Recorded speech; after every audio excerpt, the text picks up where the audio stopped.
दोस्तों, इससे पहले आपने देखा था इसका पहला भाग फतेहपुर, जहां पर मैंने आपको दिखाया था दुनिया का सबसे ऊंचा दरवाज़ा, जामा मस्जिद, हजरत शेख सलीम चिश्ती की दरगाह और जाना था अनारकली की वह झूठी कहानी का सच। अब आप देखेंगे इसका दूसरा भाग सीकरी, जहां पर बादशाह अपने रानियों के साथ रहा करते थे।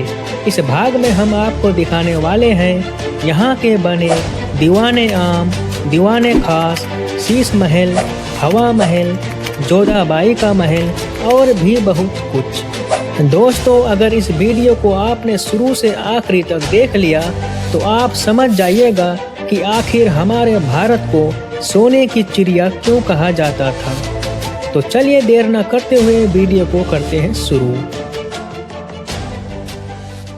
दोस्तों, ये है दीवाने आम यानी कि जनता दरबार।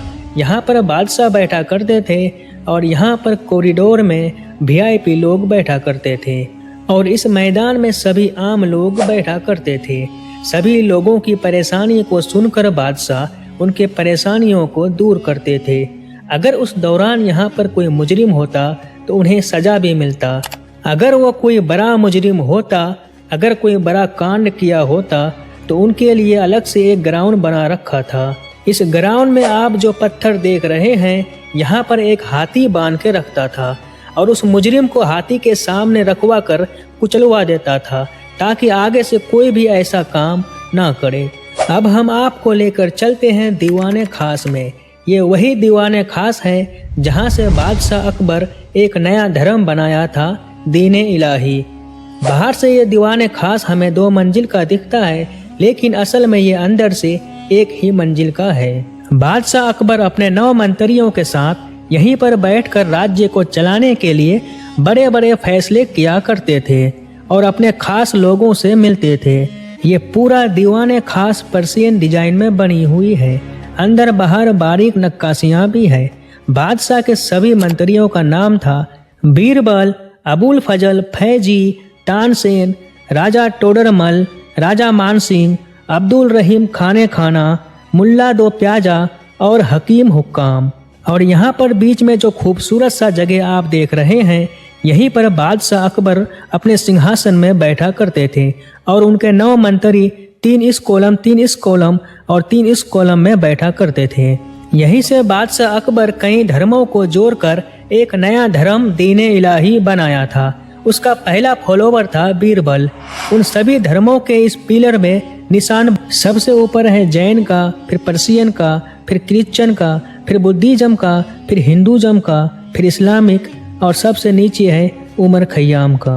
लेकिन बादशाह का ये बनाया गया नया धर्म ज़्यादा दिनों तक नहीं चला क्योंकि इसका ज़्यादा फॉलोवर नहीं हुआ। फिर बादशाह अकबर ने कहा कि आप लोग अपने अपने धर्म को ही माने और सब लोग सही से रहे। ये है एस्ट्रोलॉजर सीट। अकबर एस्ट्रोलॉजर पर बहुत बिलीव करता था, इसलिए वो अपना काम शुरू करने से पहले अपने एस्ट्रोलॉजर से एडवाइस लेते, फिर अपना काम शुरू करते। ये आर्किटेक्ट जैन आर्किटेक्ट है। इसकी डिजाइन को राजस्थान के दिलवारा जैन मंदिर से लिया गया था। इसकी एक खासियत है, ये एक ही पत्थर का बना हुआ है। शुरू से आखिरी तक इस पर कोई भी ज्वाइन नहीं है। एक भी ज्वाइन आपको देखने को नहीं मिलेगा। अब हम आपको लेकर चलते हैं खजाने घर में। इसी खजाने घर में बादशाह अपना सारा खजाना रखता था। इस खजाने घर में 3 कमरा है और तीनों कमरा में ऐसे बॉक्स बने हुए हैं और अपने सोने की सिक्कों को कपड़े की थैली में बांधकर इसी बॉक्स में रखा करते थे और ऊपर से ऐसे ढक्कन रखते थे। इस खजाने घर की चारों तरफ पतली पतली गली बनी हुई है। इस पर सेना खड़ा रहता था और ऊपर जो आप चौखट देख रहे हैं, इस पर चंदन की लकड़ी का दरवाजा लगा था। ये पहला महल था जिस पर दरवाजा लगा था, बाकी हर महल में पर्दे लगे होते थे।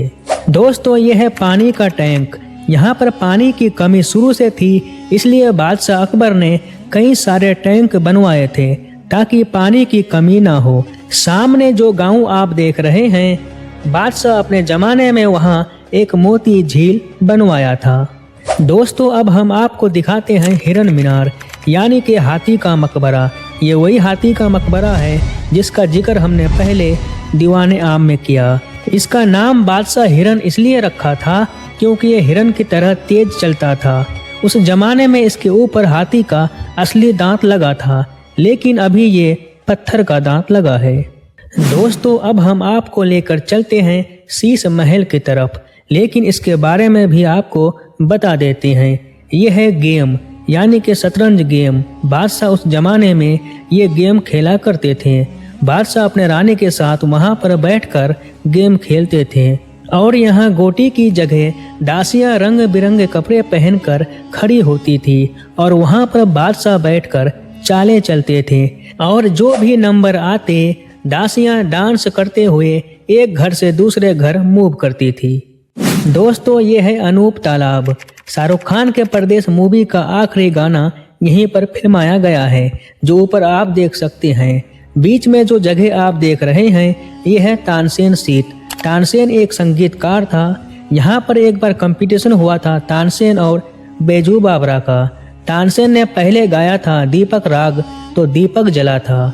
फिर बैजू बावरा ने गाया मल्हार राग, तो बारिश होने लगी थी। और यहीं पे है महान बादशाह अकबर का महल। यहीं पर बैठकर बादशाह अकबर संगीत को फुल एंजॉय करता था और उनके रानियां इस जगह में बैठकर संगीत को एंजॉय करती थी।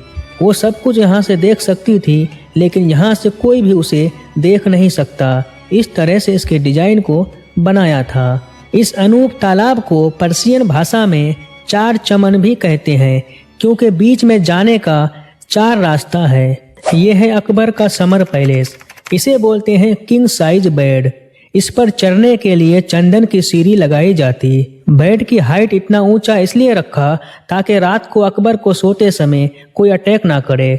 सोने के बाद कमरे को ठंडा रखने के लिए नीचे गुलाब जल रखवाते। अकबर का महल भी मौसम के हिसाब से बना था। नीचे समर पैलेस, ऊपर विंटर पैलेस, लेकिन ऊपर जाना मना है, इसलिए मैंने आपको नहीं दिखाया। अब हम आपको लेकर चलते हैं शीश महल में। अकबर ने अपनी पहली रानी रुकैया बेगम के लिए बनवाया था। भले यहाँ का सबसे छोटा महल है, लेकिन सबसे ज्यादा खूबसूरत यही है। यहाँ पर आप जो देख रहे हैं बॉक्स, इसमें महंगे महंगे शीशे लगे हुए थे और छत में जितने भी नक्काशियाँ आप देख रहे हैं सबके बीच में हीरे लगे हुए थे। यहाँ पर भी बॉक्स में हर जगह हीरे लगे हुए थे और यही वजह से हमारे भारत को सोने की चिड़िया कहा जाता था।